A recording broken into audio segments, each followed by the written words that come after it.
Alright guys, back with another video. This is part 2. So today I'm just taking the terminals out of the frame, the push terminals. It's this whole piece.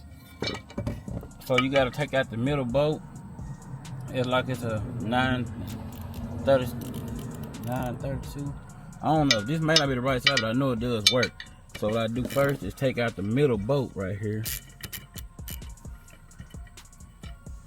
I'll tell you what, just to make this faster, I'm gonna just put my, which that's really not even necessary really, but that's gonna make it faster for me. So I won't have to draw y'all out too far. Make sure I don't drop that bolt. Then put my little end on there. This is like a T15. Like I said, it's probably better to do this with a manual tool so you won't strip nothing out.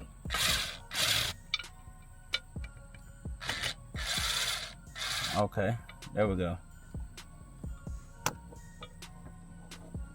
It is like a washer on these, so you want to try to hold on to it. As you can see,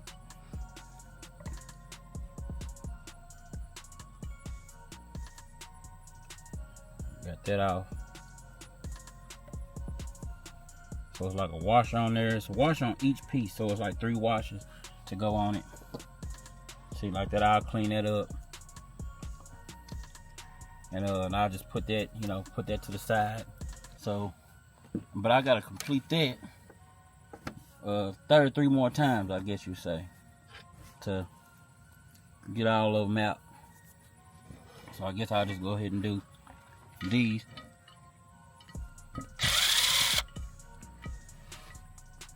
This terminal is already broke, but it still works. So I'm gonna still use it. I got some extra ones, but I'm gonna just go ahead and use that.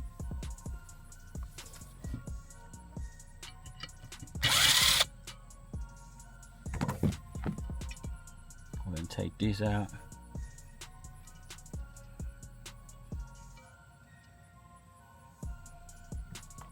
All right, then let's put that on there.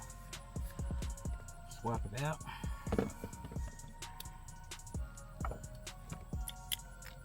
Like I say, I ain't gonna bore y'all out with doing this. Oh damn. Well, I gotta go down there and try to get that one. So I still had a bolt stuck in the thing. But that's how you do that. And that one will come right out.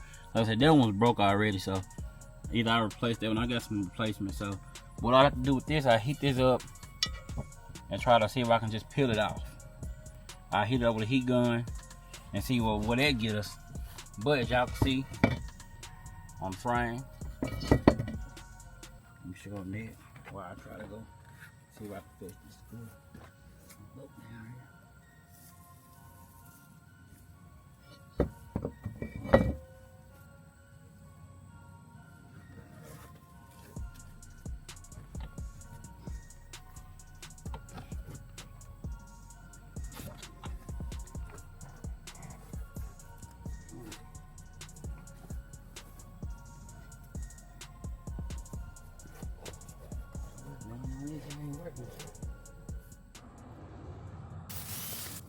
As y'all can see right here, we were trying to clean up all the baskets today, but we had been trying to heat the baskets up and get the gasket off around it with a razor blade or whatnot, but it was just too much.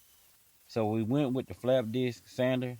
You put it on a grinder. We picked it up at Harbor Freight, and that's the route we went. It was a mess. Like, we didn't even get through all of these baskets. We probably got through like 7 of them, so we had 10 more to do. We really got done with that the next day. On the next batch of baskets, we had to get the gasket off around the edge, as long as around the spider landing as well.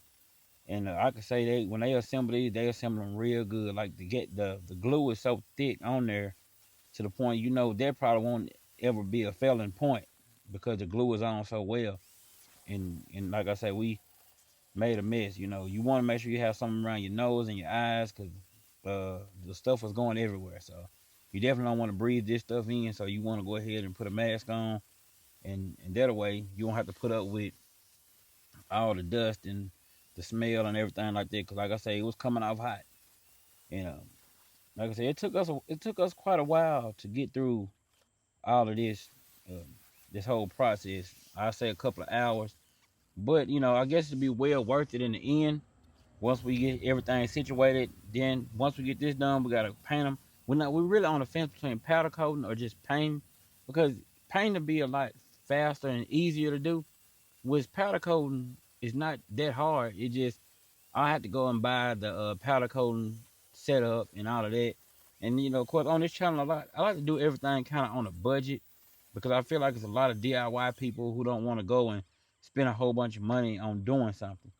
That's kind of the reason for me getting these baskets as well, because I could have went ahead and bought the subs probably and got something that was already built and all of that, but I wanted to do something different to bring to y'all and go through the whole process instead of just buying them already built, which I may still do something like that, but we'll still end up building some subs in the process and just doing some different stuff with the subs, even if I don't actually use them in what I plan to use them for.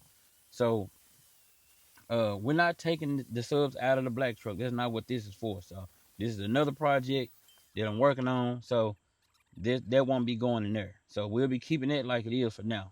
We may do some swapping up some stuff, but I know we will be swapping up some stuff, but that's not what this is going in.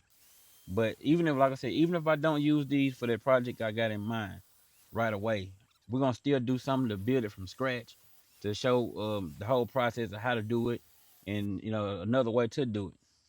Y'all stay tuned.